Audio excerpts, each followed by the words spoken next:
What is going on, players, and welcome back to Hertha Hero. Today we are going to draw the first knockout round of the Champions League, see who we get, and then we'll be back for the second leg, probably, and an update of how we've been getting on in the league other than that. So let's see who we can get. We're unseeded because we finished second in our group, so the teams we could get are a whole bunch of scary teams. Can't get Chelsea. Wouldn't mind Shakhtar. Yeah, I think Shakhtar. Shakhtar's the one I want.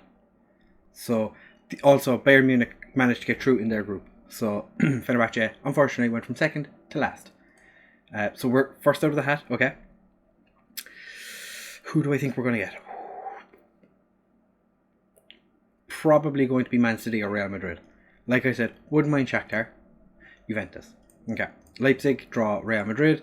Dortmund play Man City. Inter Milan play Man United. Barcelona, Chelsea, interesting draw, I like that one. Bayern Munich, Atletico Madrid, it's two of the big teams are instantly going to be gone. Or one of the big teams instantly going to be gone. PSG got Liverpool, and Roma get Shakhtar. Interesting little group we have going on, or draws we have there. I think Juventus might be one step too far, and that second leg is actually going to be in March.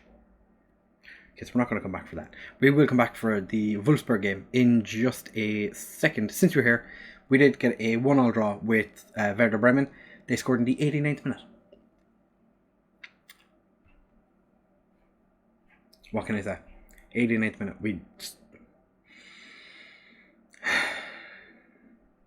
Yeah, we're going to go through the January transfer window, and we'll be back for the Wolfsburg game, or depending on how busy we've been, we might just come back for the transfer roundup.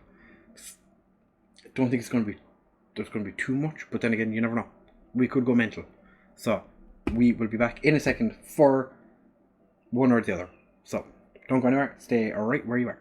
Alright, fellas, we're back now for the cup game against Wolfsburg. We do play them in the league 4 days later. So this could have an effect on how we get on in the cup or in the league against them. Transfer window has just closed as well. We've been relatively busy, but not really. Spent a lot of time trying to get rid of players who wouldn't leave. Kai George will be joining us in January next year. We've given him another year at Santos to see how he gets. See if he can get better than he is now. He looks pretty good. So I said, why not? Through 21 million. 21 million. Yeah, just standard 21 million. Players we have signed. You already knew about Lede Juan. He's fine. Tried to send him out on loan. Nobody wanted him. So he's just going to sit in the under-19s for the rest of the year. As we said in the last episode, Sabazlai was joining us as well for 32 million. We then went and signed Adrian Fein. He is currently valued at 16.75 million. Was doing quite well at Bayern Munich. We paid 4.5 million for him. So I'm quite happy with that. We also signed, because we had a bit of an injury crisis, we signed Tosin Adarabioyo, yeah, exactly, perfect, that's how you said. He came in for 1.1 million. I think his contract was running out, and we needed a centre-back, like right now. So we paid 1.1 million to get him in. He was originally valued at 7.5 or something. So that's all the players that we brought in. Players that left. Dirkner went on loan to Hamburg. Borja Meral, who I signed to try and make money on. Didn't work. He's gone to Newcastle on loan, where they are paying his full wages, and they're paying us 10k a month plus 30k if he doesn't play, but they can pay 8 million to buy him. So technically we could make a bit of a profit off him. I'm hoping we do. And then we sent a bunch of random players out on loan. Mitchelstad bitched and moaned about wanting to leave, so I transfer listed him. Nobody wanted him. interestingly. So he's gone to Werder Bremen on loan instead. We also picked up Armini Bielefeld as an affiliate club. They took a couple of our players just to try and get some first team into them. Gutierrez has had a bit of a mixed bag since he joined. Holstein Kiel weren't playing him, so I recalled him and sent him to Bundesliga 2 to see if he can get a couple of games under his belt there. Result-wise, since you were here last in the Porto game, I want to say, I don't think we played, yeah. I told you about the Werder Bremen game. We beat Mainz 2-1, Gabigol scored himself a penalty, and Arne Meyer got himself a goal. Gabigol also picked up an injury in that game. We then had 3 friendlies that we did quite well in. We beat Bayer Leverkusen, where Del Rosen scored the only goal of the game. We then went and beat Schalke 3-1, scored the 33rd, 34th and 42nd minute. So we dominated pretty much the second half of the first half, and then just kind of sat back and let them do their thing in the second half, which wasn't a whole lot, to be fair. They got 1 goal right at the end, just a consolation. We then beat Fortuna Dusseldorf 2-0, Del Rosen after 5 minutes, and the player who's made a huge step this season, as you will have already seen, Pietro Pellegrini, scored in the 92nd minute. We then went and beat our bogey team, Borussia Mönchengladbach, who we just really struggled to win against. That was our first win in... Well, been beaten by them 3 times. The last 3 times we played them, we went and beat them in this game, which was delightful. Arne Meyer and Pietro Pellegrini scoring both their goals, 3 minutes apart, and we have decent run left. I think we're just over halfway through the season now.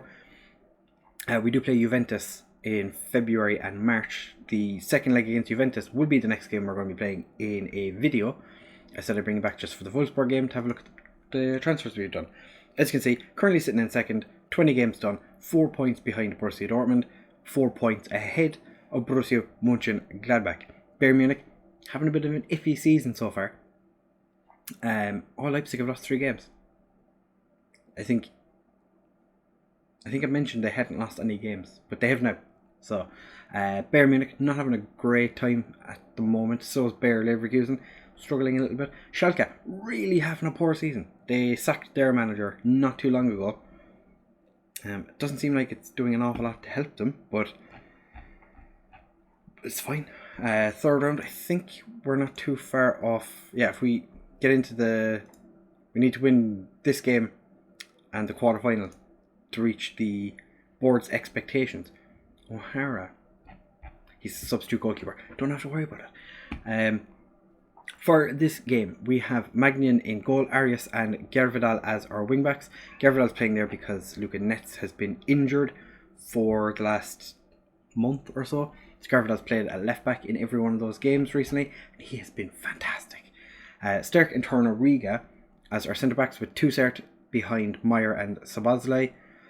Gabriel Barbosa or Gabigol and Del Rosen as the wide men. Pietro Pellegrini as our striker. You will notice that Gabigol has a promise that we agreed not to sell him. So we have a little story about how that happened, or what happened. He got annoyed because I said he wasn't playing well enough. His form dipped for 4 or 5 games. I said, you need to start playing better, or else we're going to, I just told him he needed to be better at football. He got bitchy, which, I can understand. These, God damn it. He's probably seen as our best player, and he didn't like the fact that I decided he wasn't playing well enough. So he said, oh, well, maybe I'll leave then. So I, being the football manager that I am, I said, grand, I'll throw you up on the... Oh, I'm not going to transfer list him, but I put him up. I offered him out to clubs to see did anyone actually want him for his, I think it's 74 million release clause. And he came to me then and said, what are you doing? Why are you trying to sell me? I don't want to leave. I was like, well, make up your fucking mind. So we agreed then not to sell him, even though he's using the club as a stepping stone, and Man United and Borussia Dortmund were interested in him. He decided he didn't want to leave, so he was never listed. He's just a little bit pissy. Pietro Pellegrini, with his 12th of the season, telling you a little story about what's going on. And Pellegrini is like, we don't need to worry about him, boss. Because Pellegrini has become the starting striker. He has really made Piatek regret the fact that he had that bad run of form. Because Pellegrini was on the verge of being loaned out at the end of, or towards the end of the last transfer window. At the start of this transfer window, did have a bit of interest in him. There was, I think it was 4 French clubs, or was it 3 French clubs and an Italian club, offered us to take him on loan, and we rejected the offers because he was just hitting good form, and I think we were just after getting rid of Mayoral, so I didn't really want to get rid of him. There is, like, Cunha really hasn't played much this year, so he's one player, if given the opportunity, I would have definitely let him go. I don't see the point in leaving Pellegrini go now, because he's, like I said, gotten an awful lot better. And he seems to have settled into the team quite nicely. Whereas Piatek's really been out of form of late. So I think Piatek does need a partner up front. Whereas Pellegrini can kind of do everything. He's not... Oh God. Weghorst. Pellegrini can play by himself. Piatek needs a strike partner. And even then, he doesn't seem to be doing an awful lot with it. So it looks like Gabigol might be coming off again today. Tornariga. That was not a great pass. Oh, but bounces off Arne Meyer. Fine comes in to be probably the best understudy for Arne Meyer. He can play in DM as well. So he's probably going to bounce between being our backup defensive midfielder and backup defensive midfielder. Oh, Pellegrini almost gets his second. We're going to be using Fine as like a Toussaint or Meyer replacement when we need him, because we don't really have an awful lot of DMs. But I'm going to tell the lads I am far from happy. I'm going to be aggressive with Gabby, and he's not happy with it. Seems demotivated. Well, if he continues to be demotivated, he's going to be coming off. So we have plenty of players who can play on the right, which one of them we did actually give a debut to during January, and then loaned him out to Ingolstadt. It was the French guy. Yeah, French guy we brought in. He was doing really well in the under 19s, I want to say. Played a couple of games for the B team. Had a couple of games for had one game for the first team. Came off the bench. Did quite well, so we gave him the opportunity to show us what he was capable of, and then the team came in and went, hey, we'll take him on loan. And okay, half an hour, I think it was about half an hour before the end of the transfer window. You know, exactly what you want. 30 minutes before the transfer window closes, one of your wingers goes out on loan, or gets an offer for a player that you had listed for loan for months. And the Boslite just heads over. He's been quite good since he came in. Duda and Quina have really, really lost out since he arrived. The two of them have been relegated to subs bench at best. I think Duda has been on the bench a good bit, and Quina has just kind of dropped out of the team completely, which not great for them. But supposedly is a 20-year-old wonder kid, whereas Duda's 26 or something. Quina, to be fair, he's only 21, I want to say. So you could say it's a bit shit for him.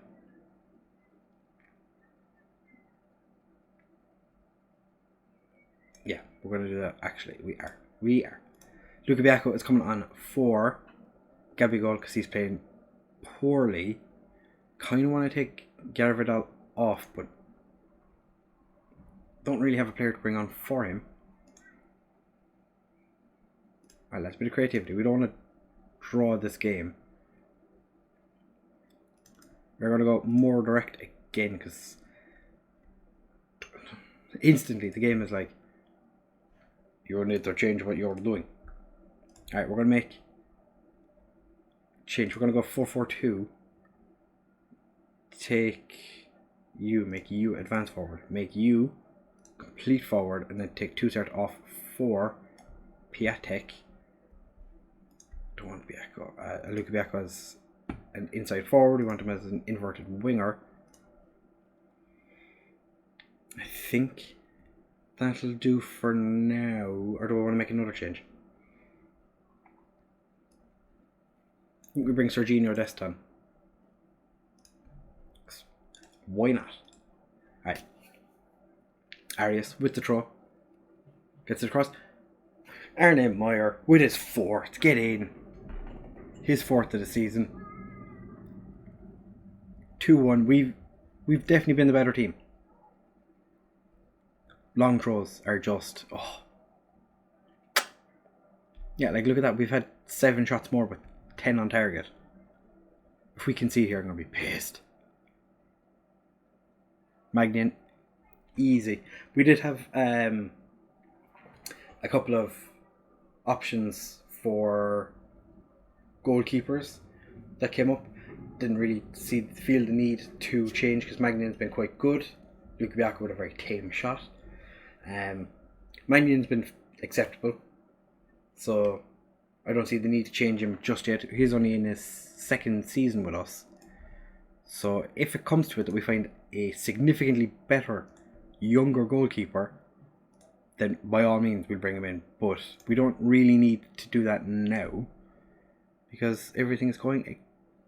he's having, as I said, a good... At least, yeah, he's having a good season, has to be said. Bochum have knocked out top division Schalke, and Wiesbaden have knocked out Werder Bremen. So 2 interesting teams after making it into the next round now. 604,000 for getting through there. Arne Meyer, man of the match, obviously. Arne Meyer is one of the best players in the world. No doubt, no question about it. I can safely say Arne Meyer, monster. So the Pokal Cup, we still have to wait for a couple more games to be played before we find out who we're playing in the next round, which won't be too far away actually. That is interesting. Right, as I said, 2nd in the league, 4 points behind Borussia Dortmund. We have to play them right after we play Juventus. Wow, that's going to be a fantastic couple of days. We will be back for the 2nd leg against Juventus in the next episode. They have João Moutinho. They paid nearly 10 million for João Moutinho at 34. Fair enough. Juventus, 2nd leg, next episode. If you have enjoyed, please make sure to leave a like, comment and subscribe. Share with all of your friends, and I will see you in the next one. Bye!